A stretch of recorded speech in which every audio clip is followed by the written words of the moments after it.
Hi, welcome back to Wargaming World. My name is Greg and I am the author of Wargaming World Solo. So this has been out for a couple of weeks now and we've had a phenomenal response. So thanks very much to everybody who's purchased the book. Just a couple of shout outs to start off with. Thanks very much to Caliver Books. The production, not only of the book itself, but then the reprints that are going out because we've had so many responses. Thanks very much to Gary. Gary did the first review. It's out onto the website, so that's www.wargamingworld.net. Thanks very much to Ian for referral and the 5-star piece in Amazon, and thanks to Ollie. So yesterday had a great session with Ollie in a conversation about doing a demo game. Had a great discussion, and he is based at Gecko Gaming. So if you're in the northeast and it's based in Felling, which is part of Gateshead, go and check that out. Really good centre, some really good games being played. Book a session out there with Ollie, and we'll get started when it's Wargaming World Solo also. Right, so this session is about how we actually play the game itself. So we've had lots of inquiries back of people beginning to get used to the game and get used to the play. So this is going to be a World War II game, 1942 in North Africa. So we've got the British and we've got German forces. And the first video is really to take a step-by-step piece through the way we set up and actually get the game so they're in contact. The second video is then we'll just play it through, and so you can get to know about the movement, the shooting, etc, and the mechanics of the game itself. I want to make them relatively quick, so it's an easy watch. So first things first is just to talk about the actual setup itself, and principally it's the importance of the fact that it is a solo game and it's your game. So it's really difficult then to sort of get it wrong, as it were. So we're not really very interested in the idea of saying, well, you've got to have specific figures or even whether they're painted. It's your game, you play it the way it works and the way you want to make it work. Secondly, importantly, is to say that you're playing against the virtual you. So this will work if either side have a likely chance of victory.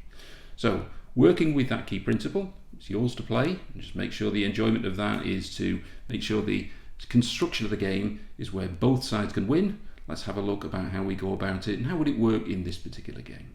Always a little tricky to think, where do I start looking at a new rule set?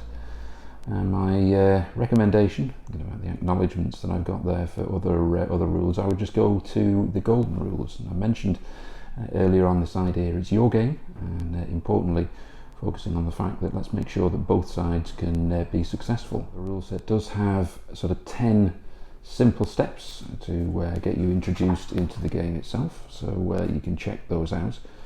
But the first thing I would have a look at is the tabletop. This video in particular is about part 1. It's about actually how do we prepare and set up the game and make this an enjoyable game and something that really makes a whole lot of sense in terms of the context, if you like, of the period we're playing, as well as making it a competitive game between you and the virtual you, which is your opponent.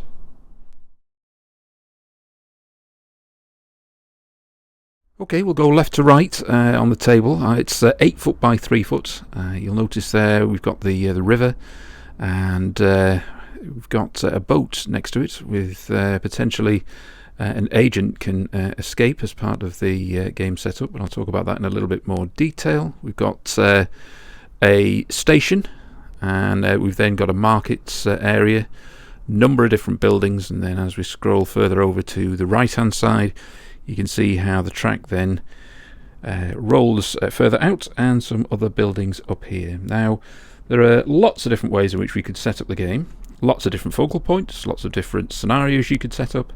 And you'll see now that from above, you see this is the way this sets out. The rule set goes on to talk about the unit quality, the troops, leaders, and the impact that they make. I've used some examples here about units that if we were fighting in the Zulu War, for example, about what that looks like. But what does that mean on this tabletop? And what we're looking at is a unit, its troop type, its leader, and then the morale standard it makes. So troop types, they go from 7 to 9. Roll a d6 and get 7 to 9. And then the leader itself can be a +1 to a -1. So the morale standard, which is the important way the game goes, can then be anything between 6 and 10. And so one prepared already. So if we're looking at this British force here, we've got troop types, so you can see numbers between 7, 8 and 9 on what I've rolled. Some of the leaders are 0, a -1 and a +1. And ultimately we then get morale standards, which are 8s, 7s and 9. You'll then see that we have an impact, and the impact is where the units themselves are either sort of like a light unit, or in the case of tanks they are heavy, and that makes a difference in terms of the impact they make. And I also add in values. Now the values is for people who like to play a points game. That's just something that you can follow if you wish. And next, see characters. Characters are cards that I've drawn. I'll just show you a little bit of detail there. And just moving from chapters 4 to 5, looking at the characters, the leaders' skills, and indeed the casualties if we lose leaders. Now these character cards are entirely optional. You don't need to use them at all, and you can use them where predominantly they are used once in a game. You can change it as well. You can have a particular card or character in a unit, maybe it's used all the way across the game itself. It's entirely up to yourself. But these are simply things I've added for this game where I think it might be suitable for this particular table. Okay, so we need to make battle plans for the game. You'll have seen an aerial view of the tabletop. We know what the focal point is, and we've had a look at the troops and their qualities. So in order then to say how does the game play out, before you determine which side you're going to play as, we make 3 plans for each. They're either going to be attack, defense or reconnaissance plans, and if they are an attack, you'll make 2 bold plans and 1 measured. Going to be defense is going to be 2 cautious and 1 measured, and then 1 of each for reconnaissance. Then when we're actually playing the game and you begin to engage with the virtual you, it's only at that point we'll know exactly what their plans are and how we follow it. Now you can see a picture of the table, and the game itself is going to be an attack defense game, and the attacking force is coming from this side, from the right hand side over to the left. So the defending area is on the left, and therefore what I've done is that I've written half a dozen very brief battle plans, which you can see here. So we've got 2 attacking options. One will be to go right along the railway with the support of tanks. The other is a balance, 2 columns, one effectively going down the railway line and the other on the left hand side towards the marketplace, trying to balance the 2 together. And then the third is a more measured approach when we've got 2 columns led by the infantry, supported by the tanks thereafter in a more measured way. Now alternatively, we've then got the defending units on from the left hand side. So again, I've got 3 options here, and this is the bit where I'm going to add in the potential agent. So first of all is that we want to defend the station. Now that's the key priority, because the idea ultimately is to try and move out the chief of staff and an agent also to be evacuated. Here I'm going to suggest that the defending force only have infantry, and it has to call in tanks for potential support. Alternatively, it's defend the market square, and again with armoured support in the reserve. But if we can't perhaps use the station, maybe the agent can move by boat, certainly not to be captured. And again, if we have a measured option, so there is an opportunity here to advance with an element of caution.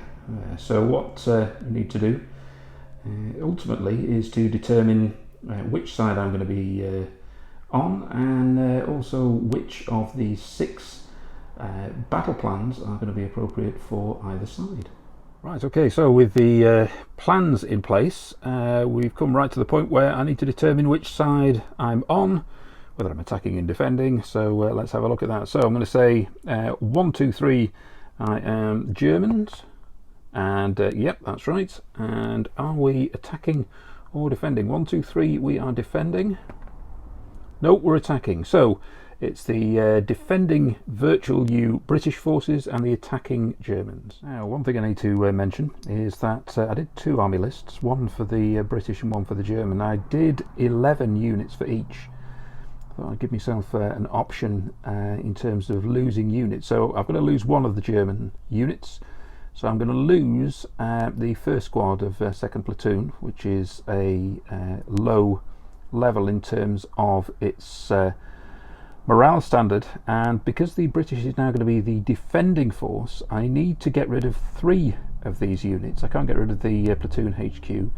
The easiest thing to do is to roll and see what units I remove. I'll ignore a 1 or a 12 on this dice. So what have we got here? And unit 4, and what else?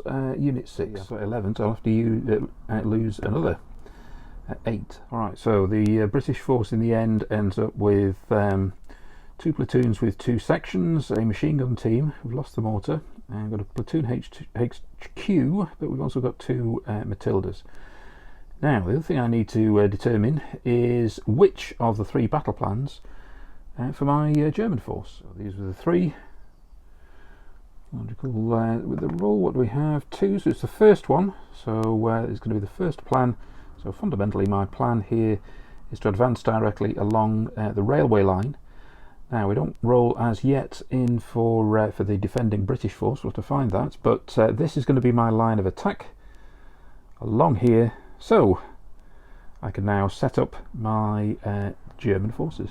Okay, we're nearly at the end of this particular video, because we're now at part 2, playing the game itself and force deployment. But I'm going to show you where the Germans set up and what the start of the game will look like for turn 1. And so here are the advancing Germans. So this is my force. If you remember on the plan, I've got 2 Panzer IVs, and we're advancing further forward. Behind it, I've got the first, where I've got 3 platoons, so I'm using 4 figures per squad. I've then got a little further on 2 squads behind that tank. We've got the machine gun team. There's a mortar team at the back there, and then we've also got the HQ unit, and it's advancing all along this line towards the objective. So down at the bottom there we've got the station, and that's where I'm advancing to. Now, the question is, where are the British? And as they are the virtual U, reality is that at no point when I deploy first on turn 1 can we see the British forces. Instead, we've got virtual U markers. So let's have a quick look at that, and to see in their phase whether they actually come into contact with the German forces and we start to deploy the British. Now, I'll point out that we're looking at chapter 7, and it makes reference to the marker phase here.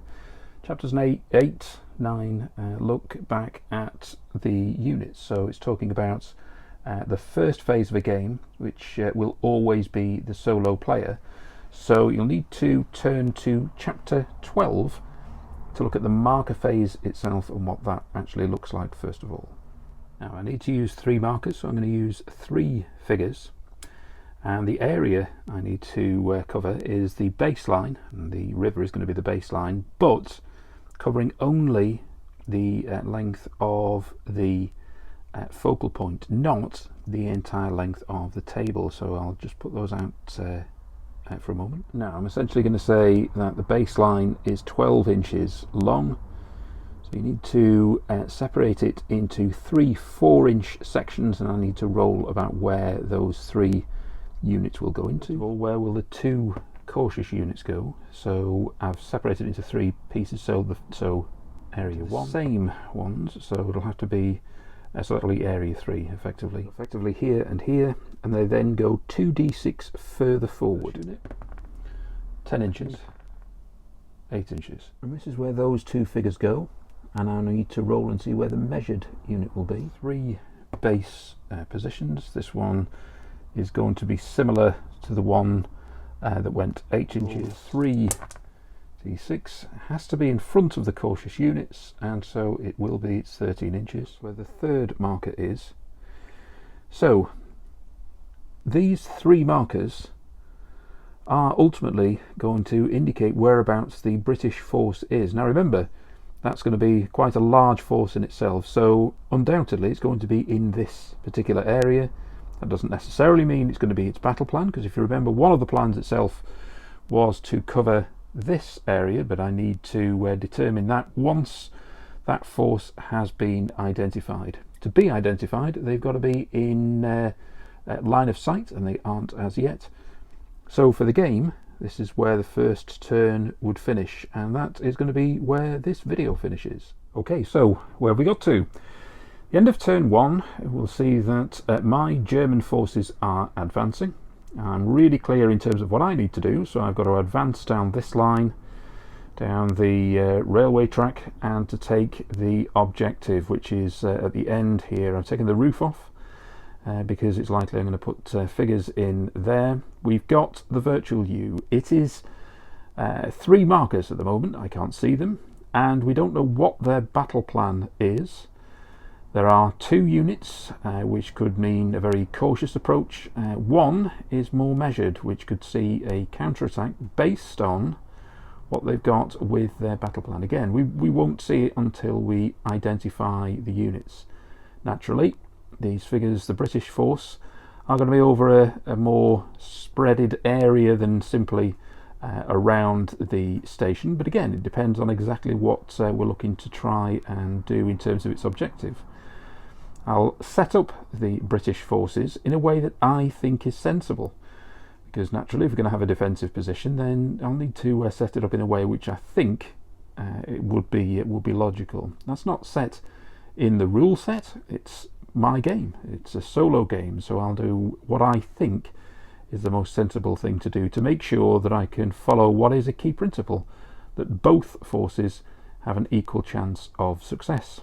So I hope this how to set up video has been useful and helpful, and really just to say thanks again, thanks very much to everybody who's bought the book so far, all of the questions that have come in, or the inquiries, and all of the great feedback and comments.